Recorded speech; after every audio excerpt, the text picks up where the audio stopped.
Dear students, today we are going to learn the time period of angular SH. आज आपण काय बघणार आहोत, नवीन पॉइंट बघतोय, time period of angular SH. आता यात काय होतं, याच्या आधी आपण differential equation in angular SHM बघितलं, म्हणजे रोटेशनल. समजा एखादी डिस्क घेतली होती आपण आणि डिस्क एका स्ट्रिंगच्या साह्यानं जोडली होती आणि डिस्क मग रोटेट केली होती. हे ट्विस्ट होतो ना, तो रॉड किंवा ती थिक वायर ट्विस्ट होते आणि त्यात restoring torque develop. And this restoring torque is responsible for angular SH.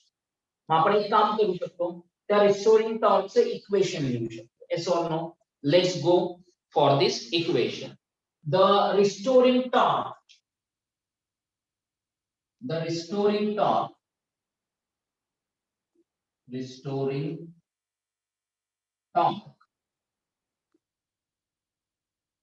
responsible for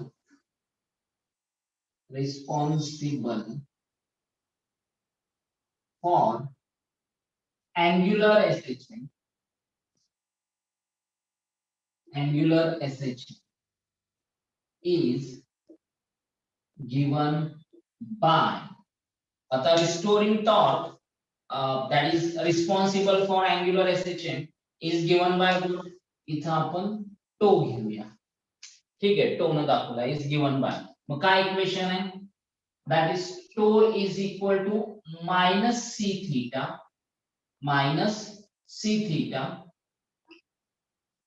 also, that is tau equal to I alpha.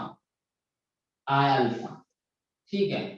आता यात आपण एक काम करूया, in terms of magnitude only is given by what, torque is equal to c theta. असं इथे इकडे लक्ष द्या, मायनस c थीटा. ठीक आहे. मग आता प्रश्न असा येईल, where c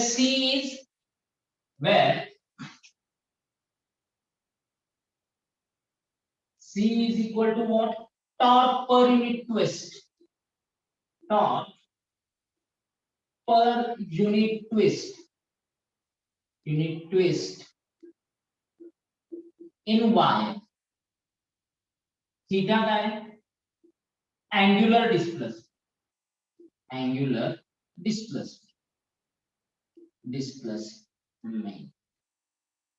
ठीक आहे, हे तुम्हाला माहिती. आता in terms of its magnitude, in terms of its magnitude only. जर फक्त मॅग्निट्यूड कन्सिडर केली तर तुम्ही काय लिहू शकता, torque is equal to c. ठीक आहे, क्लिअर. दॅट c माहिती, थीटा माहिती, आणि टॉर्कचा आणखी एक फॉर्म्युला दॅट इज अल्फा. ठीक आहे, I अल्फा. मग आपण एक काम करू शकतो, किंवा आपण इथं अँग्युलर मोमेंटम पण घेऊ शकतो. If we go for rate of change of angular momentum, then we get dl bar by dt equal to tau. ठीक है, as or by law of conservation of angular momentum, by law of conservation of angular momentum. आता law of conservation of angular momentum तुम्हाला माहिती. If there is no external torque acting on a rotating body, then the total angular momentum, the rotating body remains constant. ते काय राहतं, constant राहतं. मग आपण इथे असं लिहू शकतो, that is what torque is equal to, you know that dl bar by dt,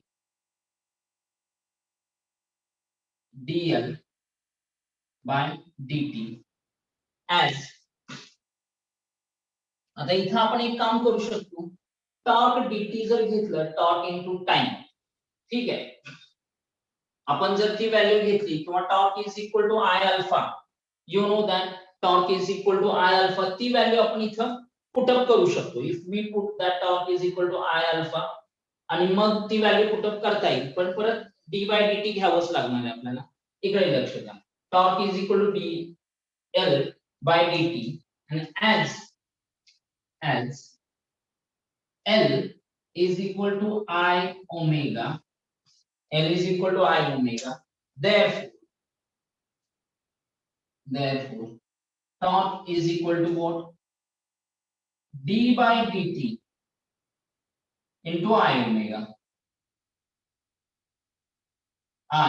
omega, so what do you get here? I equal to I into d omega by dt, but d omega by dt is equal to what? Alpha is equal to alpha, angular acceleration. Therefore you can simply write torque is equal to I alpha is equal to c theta, is equal to what? C theta. Clear? But therefore you can simply write,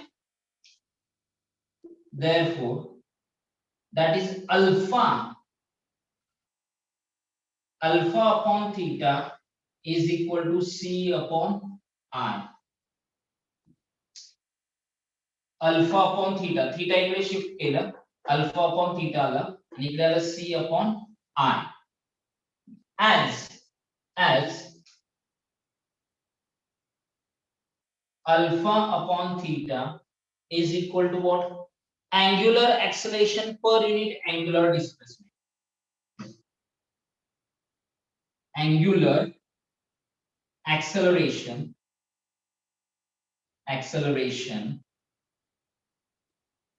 per unit angular displacement, per unit angular displacement.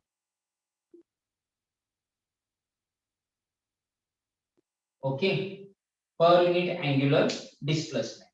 He concept तुमच्या लक्षात आली. इथं काही doubt आहे का? You got it ना? ही concept लक्षात आली. मग लिहिताना आपण काय लिहिलंय? c upon I. मग therefore you can also write, therefore c upon I is equal to angular acceleration per unit angular displacement. Angular acceleration per unit angular displacement. इथे कुठे काही डाऊट आहे का नाही? हे लक्षात आलं ना?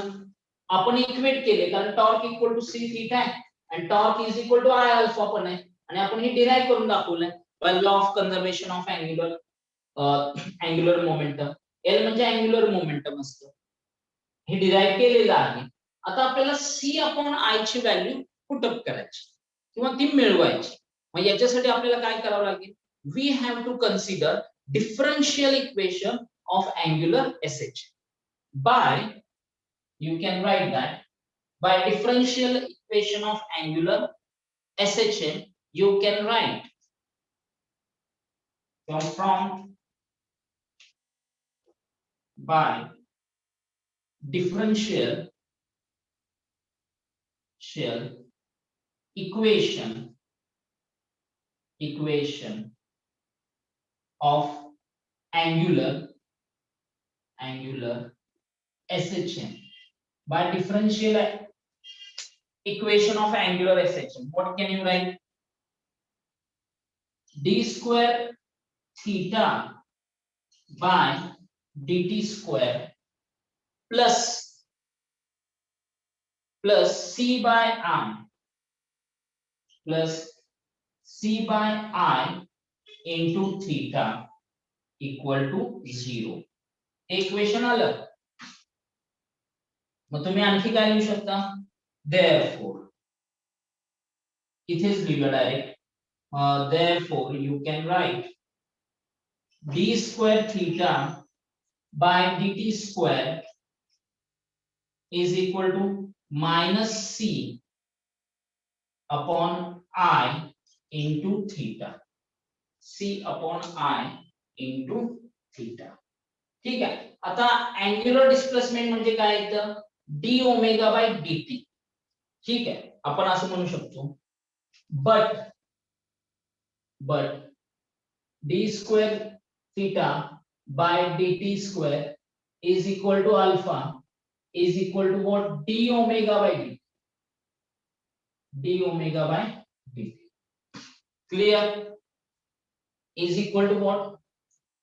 Angular acceleration.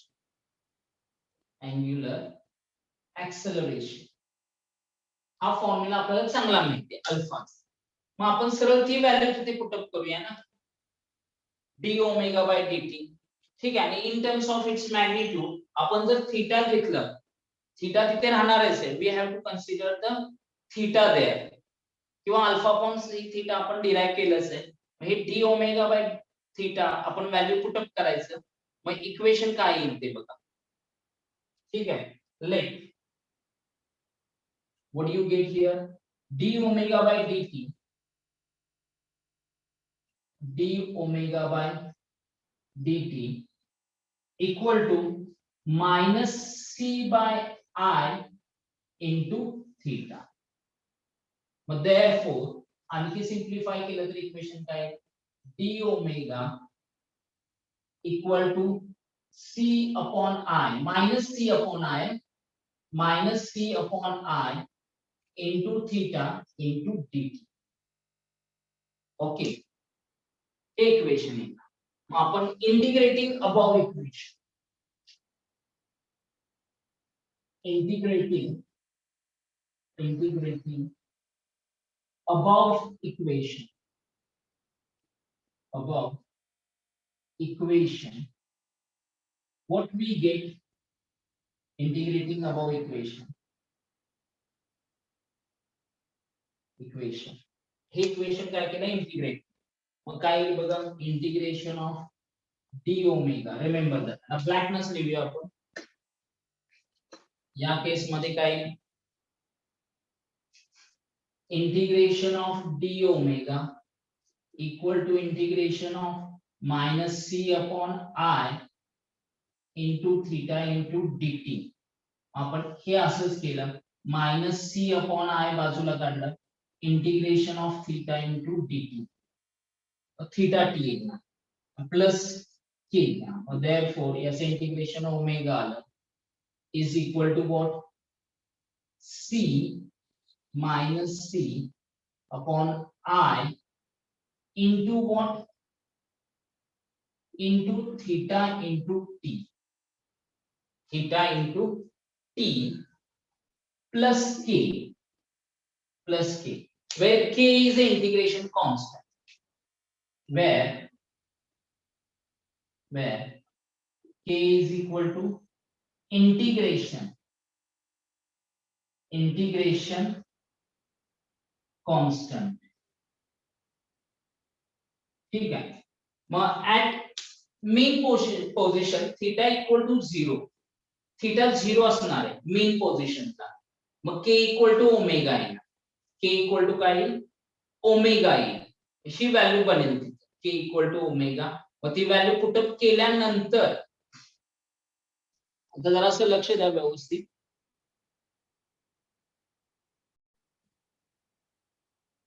Now look at here, dear students, we are going to learn time period of angular SHM.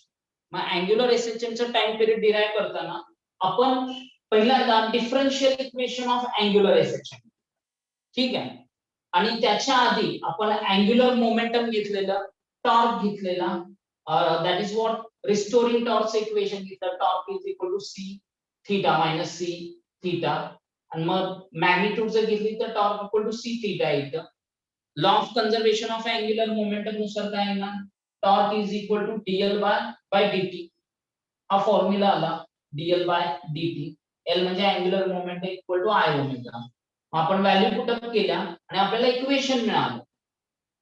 टॉर्कचं कोणतं alpha I alpha torque is equal to I alpha आणि तसंच torque equal to C theta आहे म्हणून आपण काय लिहिलं torque is equal to I alpha equal to C theta what you get alpha upon theta theta इकडे shift केला I इकडे शिफ्ट केला सी अपॉन आय आता alpha upon theta is called angular acceleration per unit angular distance angular acceleration per unit angular distance मग alpha upon theta म्हणजे C upon I ना म्हणजेच C upon I is equal to what angular acceleration per unit angular distance मग by differential equation of angular acceleration आपण differential equation घेतलं angular acceleration आपण last लेक्चरला ते डिराइव्ह केलं D square theta by dt square plus C upon I into theta equal to 0 मग ते RHS ला शिफ्ट केलं इक्वेशन काय मिळालं D square theta by dt square equal to minus C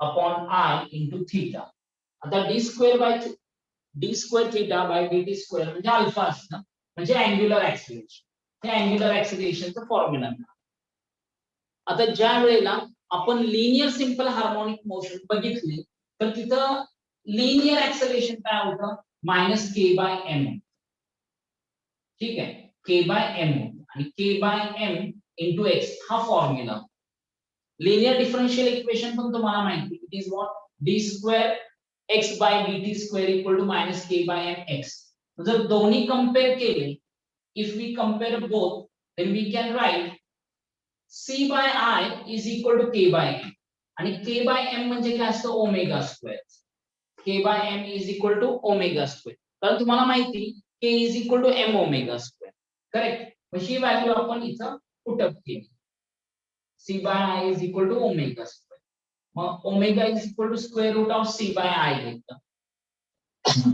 wear आता ओमेगा म्हणजे काय असतं 2 pi by t t is what time period of angular मग आपण व्हॅल्यू पुट अप केली 2 pi by t equal to square root of c by i मिळाली हीच value आपण पुढे कंटिन्यू केली म्हणजे t इकडे शिफ्ट केला आणि c बाय i या बाजूला मग इक्वेशन काय मिळालं टाइम पिरियडचं t equal to 2 pi divide by square root of c by i आता c बाय i काय हे angular acceleration per unit angular distance ही व्हॅल्यू इथे टाकली 2 pi divide by what angular acceleration per unit angular displacement clear काही doubt but therefore you can write आता याच equation वरून इस न्यूमरेटरला डिनॉमिनेटरला जे न्यूमरेटरला घेतलं तर इक्वेशन काय येईल t equal to 2 pi under root i by c i म्हणजे काय मोमेंट ऑफ इनर्शिया आणि c टॉर्क पर युनिट ट्विस्ट हे तुम्ही बघितलं तसंच i बाय c म्हणजे काय हे बघा c by i alpha by theta मग i बाय c काय येणार थीटा बाय अल्फा ते इक्वेशन मिळालं समजलं all these three equation actually four equation this one this one and this all these four equations represent time period of angular sh all these four equations represents time period of angular sh clear आता तुम्हाला काही doubt आहे का कुणाला इथं हे lecture संपतंय